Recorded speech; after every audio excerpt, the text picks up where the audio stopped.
पिछले एपिसोड में आपने देखा, हम सभी लोग सुबह 7 बजे तक दर्शनी देवड़ी की लाइन में लग जाते हैं। उसके बाद हमने अवनीश जी से कुछ खास बातें की, बाणगंगा के बारे में जानकारी ली, हमने इच्छापूर्ण मंदिर दिखाया, चरण पादुका के दर्शन कराए और साथ ही साथ हमने ट्रेन रेडर की टीम के साथ जयकारों का उद्घोष किया।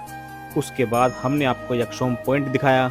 यक्षोम पॉइंट के बाद हमारे साथी माता की भक्ति में लीन हुए, नाचते गाते हुए अर्धकुंवारी तक पहुंचे। अब देखें आगे। तूने बुलाया, तूने चढ़ाया कदम पकड़ के बाहें मेरी, तुझे याद किया जब मैया तू बन गई धूप में छैया। ओ तुझे याद किया जब मैया तू बन गई धूप में छैया। तेरा जय। जब हम अर्धकुंवारी से आगे भवन की ओर बढ़ते हैं तो वहां से भी हमें दो रास्ते दिखाई देते हैं। एक रास्ता प्राचीन रास्ता है जो हाथी मत्था की कठिन चढ़ाई से होकर गुजरता है और दूसरा रास्ता हिमकोटि मार्ग से होते हुए भवन की ओर जाता है। और यहाँ से मैंने फैसला किया कि मुझे हिमकोटि मार्ग से ही आगे बढ़ना है। हिमकोटि मार्ग की खासियत यही है कि यहाँ ना तो खच्चर चलते हैं और ना ही यहाँ की चढ़ाई कठिन है। हम थोड़ा आगे बढ़े ही थे कि अवनीश जी हमें दंडवत यात्रा करते हुए फिर से मिल जाते हैं। एक तरफ जहां मैं पैदल चलकर आ रहा था, वहीं दूसरी तरफ दंडवत यात्रा करते हुए अवनीश जी लगभग मेरे साथ साथ ही चल रहे थे। उनकी इन्हीं विशेषताओं के कारण हम उन्हें माता का शेर भी कहते हैं।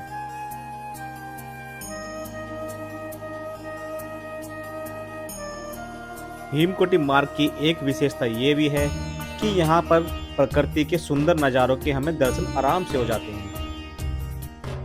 हिमकोटि मार्ग पर बेशक खच्चर वगैरह नहीं चलते, लेकिन यहाँ पालकी वाले और प्राम सुविधा उपलब्ध रहती है। इसके अलावा हिमकोटि मार्ग पर बैटरी कार की सुविधा भी उपलब्ध है। अर्धकुंवारी से भवन तक का किराया 354 रुपये होता है, जबकि अगर हम वहाँ से वापस अर्धकुंवारी आते हैं तो उसका किराया 236 रुपये होता है। हर बार की तरह इस बार भी काफ़ी लोग हमें मन्नत के घर बनाते हुए दिखाई दिए। हाँ जी अंकल जी, कहाँ से आए आप? हम नीलोखड़ी करनाल जिला से आए हैं। करनाल, क्या नाम है आपका? और धर्मा नाम है मेरा। धर्मा, हाँ, ठीक है जी। और हमारी यही मन में इच्छा है अपने, ताकि हम अपना आगे घर बार बनाए और नाचते कूदते फिर दोबारा से अपने माता रानी के दर्शन करने आए। तो आप अभी आपने इधर बनाया है घर, इसके पीछे क्या मान्यता होती है? ये अपना हमने भी खुशी जो मानता मांग रहे हैं ना घर की, वो हमारी सुख शांति से बन जाए, फिर दोबारा से दर्शन करने आएंगे और माता रानी हमारे को घर बनने में मदद करे। ये क्या है बस। तो आपकी मनोकामना पूरी हो। हाँ। जय माता दी। जय माता। बहुत दूर दूर से लोग माता वैष्णो देवी के दरबार पर अपनी मन्नतों को पूरा करवाने के लिए आते हैं और काफ़ी ऐसे लोग होते हैं जो किसी न किसी कारणवश यहाँ की यात्रा नहीं कर पाते हैं। तो माता रानी से हमारी यही प्रार्थना है कि जो भी ऐसे शख्स जो यहाँ पर यात्रा करने में असमर्थ हैं, वो हमारी इस वीडियो को देखें और उनकी मनोकामना भी पूरी हो। जय माता दी। जय माता दी। हाँ जी, तो आप कहाँ से आए हैं? हम हरियाणा से हैं, डिस्ट्रिक्ट सोनीपत के पास गोहाना, जहाँ की मातूराम की जलेबी मशहूर है, जो कि 1 पाव की एक जलेबी है और उसका साइज इतना बड़ा है कम से कम। तो अभी तक का आपका एक्सपीरियंस यहाँ का कैसा रहा? बढ़िया रहा जी, हौसला है हमें, माता रानी बुलाती रहे, हम आते रहेंगे। तो आप कितने टाइम में यहाँ तक आ चुके हैं हिमकोटि मार्ग से? आज हाँ जी, आज तो हमें 12 बजे वहाँ से नीचे से चले थे और अब पहुँच चुके हैं। तो लगभग 2 घंटे के आसपास। 2 घंटे 20-25 मिनट में दरबार के तक पहुँच जाएंगे। हौसला है हमें। बिल्कुल बिल्कुल, ऐसे हौसला हम सबको रहना चाहिए। जय माता दी। जय माता दी। हाँ जी, आप बताइए अपना नाम। आप?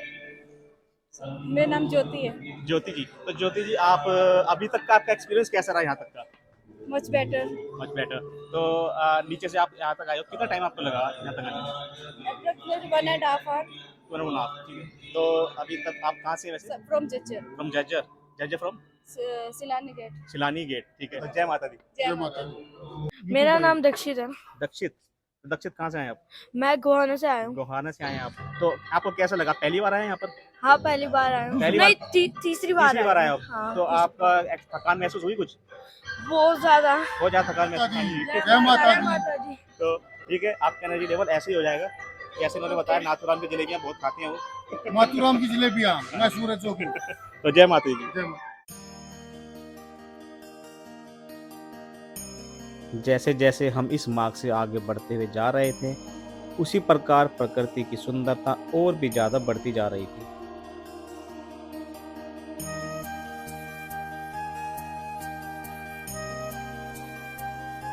नीले रंग का आकाश और हरे भरे जंगल हमारे मन मस्तिष्क पर एक अमिट छाप छोड़े जा रहे थे। प्रकृति के इन नज़ारों को देखकर हम अपनी थकान को कम हुआ महसूस कर रहे थे।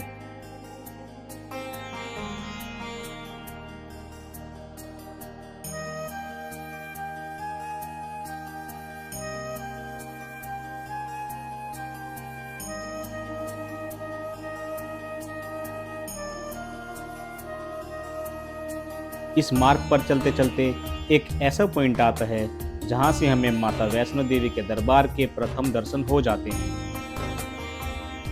प्रकृति की गोद में बना माता का ये दरबार हर बार हमें अपनी ओर खींच लाता है।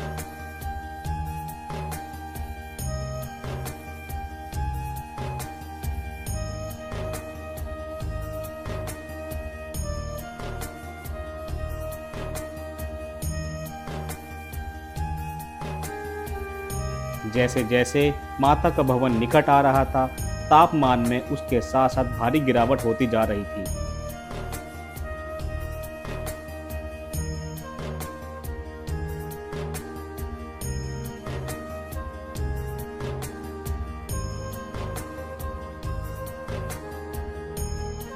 वीडियो के अंदर दिखाए जा रहे माता के भवन के नज़ारे अगर आपको जरा भी अच्छे लग रहे हों तो ये नज़ारे आप इस वीडियो को शेयर करके दूसरों को भी जरूर दिखाएं। यूं ही धीरे धीरे चलते हुए हम माता के भवन के उस आखिरी मोड़ पर पहुंच जाते हैं।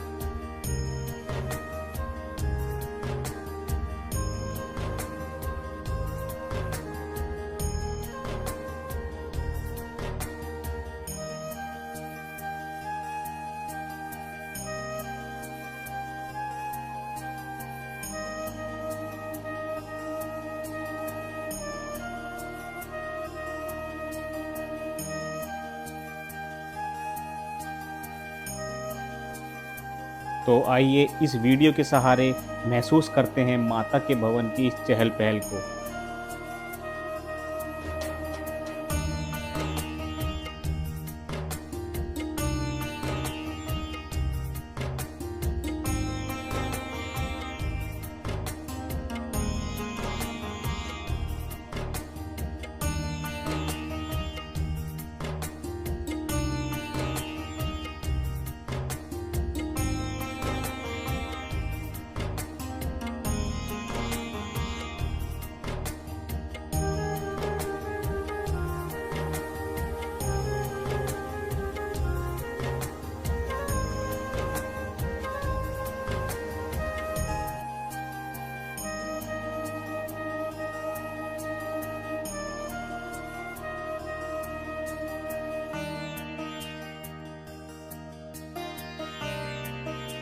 माता के दरबार में एक नए भवन का निर्माण कार्य काफ़ी समय से जारी है।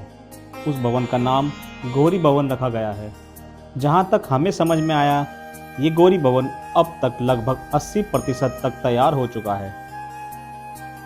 तो बहुत ही जल्द रहने की व्यवस्था के हिसाब से ये भवन हम लोगों को बहुत राहत पहुँचाने वाला है।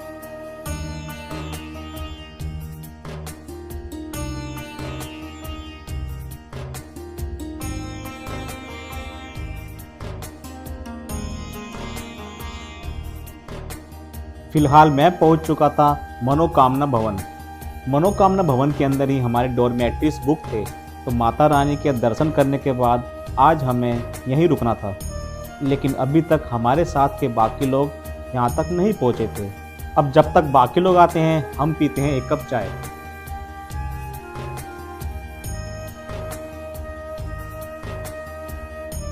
मनोकामना भवन के सामने बने इस भोजनालय की खास विशेषता यही है कि इसकी बालकनी से हम माता के भवन को बड़े आराम से निहार सकते हैं। अगली बार जब आप वैष्णो देवी की यात्रा कर रहे होंगे तो मनोकामना भवन के सामने बने इस भोजनालय की बालकनी से इस माता के भवन को जरूर निहारना।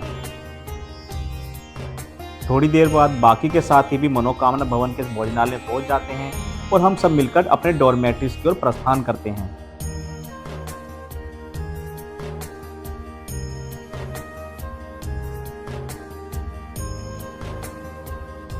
भवन पर डॉर्मेट्री मिलना इतना आसान नहीं होता। इसके लिए लगभग 2 महीने पहले ही ऑनलाइन बुकिंग की जाती है। अगर आप डायरेक्ट वहां जाकर रूम या डॉर्मेट्रीज लेंगे तो बहुत ही कम चांस होंगे कि आपको वह मिल पाए। तो ये मनोकामना भवन का डॉर्मेट्री है। अंदर से एक बार चेक कर लेते हैं डॉर्मेट्री के लिए। कंबल वगैरह हम ला चुके हैं पहले।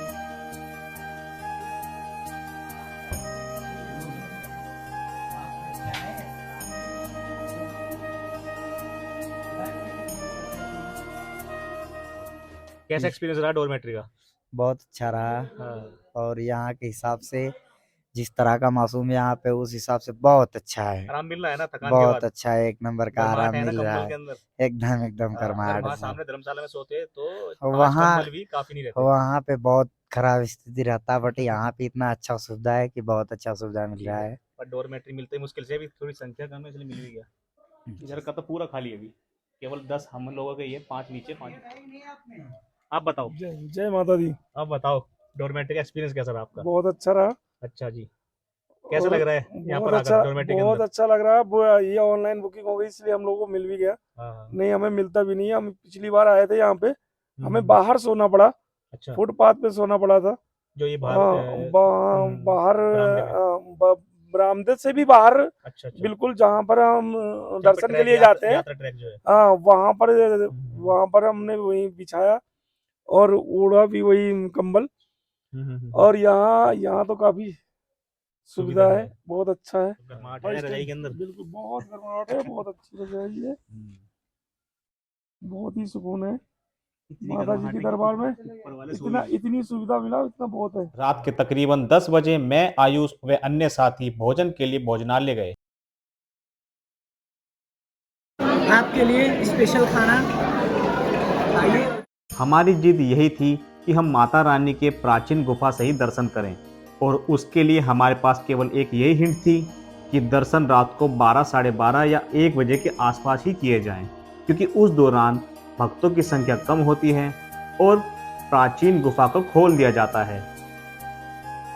और माता ने बच्चों की जिद को पूरा भी किया और रात को तकरीबन 2 बजे हमें प्राचीन गुफा से माता ने दर्शन दिए। प्राचीन गुफा से दर्शन करना एक बहुत बड़ी बात होती है। जब हम अंदर प्रवेश करते हैं तो अपनी दोनों टांगों को सीधा आगे करके अंदर बैठते हैं। बैठने के बाद हम नीचे की ओर खिसकते हैं। जब हम नीचे जाते हैं तो हमें वहाँ पे खड़े होने का पूरा स्पेस मिल जाता है और हम एक सीधी लाइन में चलने लग जाते हैं। और जिस चट्टान पर हम चढ़ के जाते हैं वही भैरवनाथ जी का धड़ कहा जाता है। भैरवनाथ जी के धड़ पर चढ़कर माता वैष्णो जी के दर्शन करना हर भक्त की किस्मत में नहीं होता। माता रानी की कृपा इतनी ज़्यादा थी कि मुझे पिंडी पर चढ़ाया हुआ प्रसाद भी मिला, जो किसी किसी भक्त के नसीब में ही होता है। प्राचीन गुफा से दर्शन के बाद माता रानी की पिंडियों का प्रसाद और उसके बाद माता रानी की गुफा के जल को अपने साथ घर लाने का सौभाग्य भी मुझे प्राप्त हुआ। गुफा में प्रवेश के साथ मेरे पास एक छोटी सी पॉलीथीन थी, जिसके अंदर मैंने पवित्र गुफा से जल लिया और बाहर आकर अपने साथ लाई बोतल के अंदर उसको भर लिया। तो इस प्रकार माता रानी के अलौकिक दर्शन मुझे प्राप्त हुए और पूरी यात्रा में माता रानी की कृपा मुझ पर बनी रही। माता रानी के दर्शन करने के बाद हम सीधा चल दिए भैरव घाटी, क्योंकि मान्यता के अनुसार माता रानी के दर्शन के बाद भैरवनाथ जी के दर्शन करने अनिवार्य हो जाते हैं, तभी उनकी मनोकामना पूर्ण होती है। जब माता रानी ने भैरवनाथ जी का वध किया था तो भैरवनाथ जी का धड़ गुफा के अंदर ही रह गया था, लेकिन उनका सर एक पहाड़ की चोटी पे गिरा, जिसको आज भैरव घाटी कहा जाता है और वहाँ के दर्शन किए बिना यात्रा संपूर्ण नहीं मानी जाती। भवन से भैरव घाटी की दूरी लगभग 2.5 किलोमीटर है और यहाँ की चढ़ाई काफी कठिन मानी जाती है।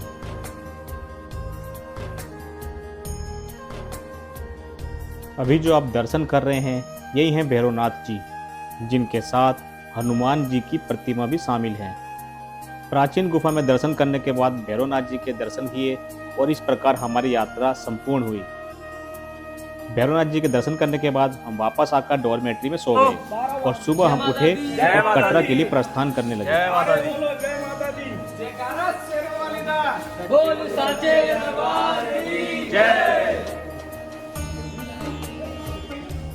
यात्रा में वापसी के दौरान भी मुझे एक और सौभाग्य की प्राप्ति हुई। मुझे अपने हाथों से हिरन को बिस्किट खिलाने का सौभाग्य प्राप्त हुआ।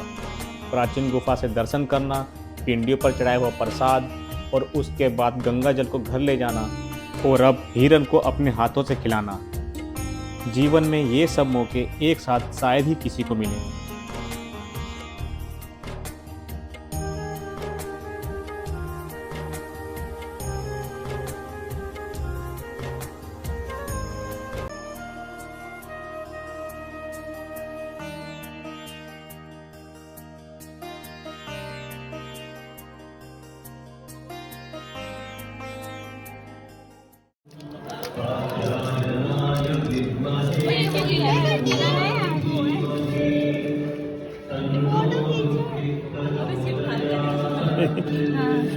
एक एक हाथ से खिला रहे हो।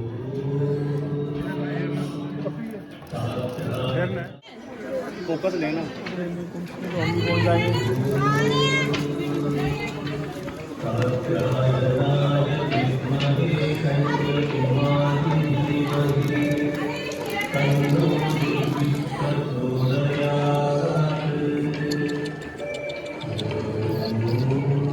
खा ले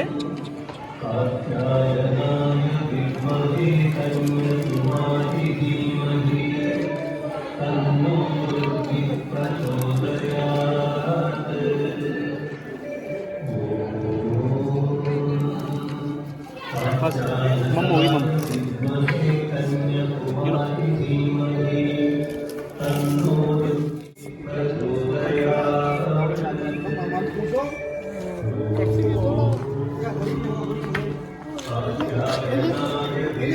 और इस प्रकार मेरी ये यात्रा संपूर्ण हुई। माता रानी से यही प्रार्थना है कि जिसने हमारे साथ ये यात्रा देखी है सभी की मनोकामना पूर्ण हो। जय माता दी। माँ बेटे के बीच न होगी आज जरा सी भी दूरी